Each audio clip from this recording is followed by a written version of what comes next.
Hi, friends. So today's Wellness Minutes are about anxiety versus panic attacks.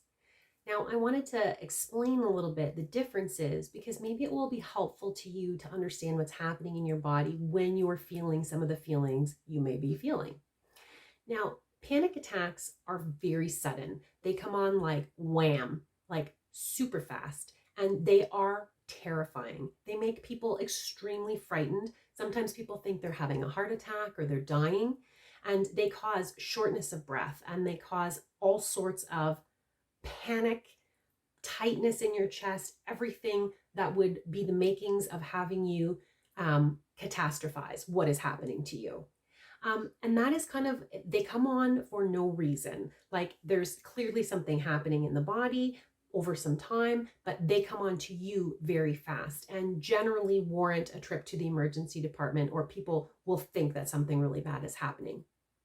Now, anxiety is a little bit different, or what some people call anxiety attacks, because they come on slow and they come on usually with perceived fear of what's coming in the future. So it's stressing about something that's going to come up, like an event, even an appointment. Sometimes it's something mundane, like just something simple that you will stew on and ruminate on, and it will build and build and build. And then eventually it will just start to cause you some of the same symptoms as a panic attack, but to a lesser degree.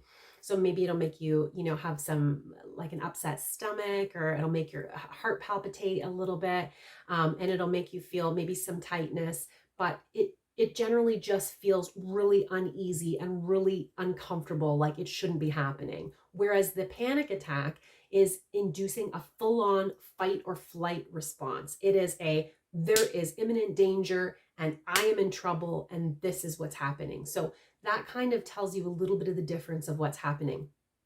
Now, as far as managing them, there's a lot of situations, especially with the anxiety part of things, which most people are having anxiety or an anxiety attack and not a full-blown panic attack, not usually, although there are people clearly having panic attacks. But generally speaking, if you're wondering which one is happening to you, if you don't think you're dying, then usually it is just anxiety building within you. Part of the reason that we tend to really struggle with anxiety is because we are so frustrated with it happening, because it starts to happen more and more, and we realize that it's happening, and it's just the same feeling, not the same feeling, but a close feeling to when you can't sleep and you have to wake up at 6 in the morning and it's 3:30 in the morning and you're still not sleeping, and you're like, oh, why can't I just sleep? This is just, if I could just get to sleep, and it's just so maddening. And then you start to worry about why you can't sleep, and then it really just spurs on your inability to not sleep. With anxiety and anxiety attacks, it's similar, because you start to think like, what's happening? Why is this? What was I thinking about? Or why, like, what is happening to make this anxiety be building in me? You might just be laying there in bed at night, and then all of a sudden it washes over you and you start to feel it heightened.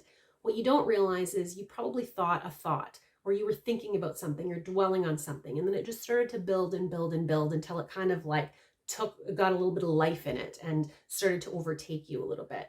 And then you'll start to think on it and be like, what was I just thinking about? Or why is this happening? And then that, just like the can't sleep, will really kind of worsen it and worsen the anxiety. So a new way to look at it is to kind of identify it as it happening in the body and not necessarily the mind. Like, there may not be a reason that you can relate that your anxiety is building, but you don't have to, because sometimes you just need to let it run its course. Sometimes you need to just like allow that this is something happening in your body and roll with the wave, right? Because if you start to think on it, if you start questioning it, if you start really hammering at it, you're just going to build your anxiety. So if you can say, instead of saying what's happening in my mind, if you can say this is happening in my body and just allow it to happen, I guarantee it will move through you much quicker. And instead of perpetuating it, especially if it's something that's happening on a regular basis, like every night, and you start to dread going to sleep because you think, oh no, I'm going to lay in bed and then I'm going to have more anxiety and anxiety attack. And now I don't want to go to bed. You've kind of worked it up, right? You're adding fuel to that fire. So instead, if you just allow it to be and notice it, feel it, let it take its legs through you and just be like, okay, it's happening.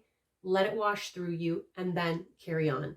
And if you're able to distract yourself, just acknowledge it first and then distract. Maybe think something happy, or just even think about what's happening in the physical response and trying to relax your body. So physically go through your muscle groups, physically go through the parts of your body, relaxing your eyes, relaxing your face, relaxing your jaw, relaxing your shoulders, relaxing your back.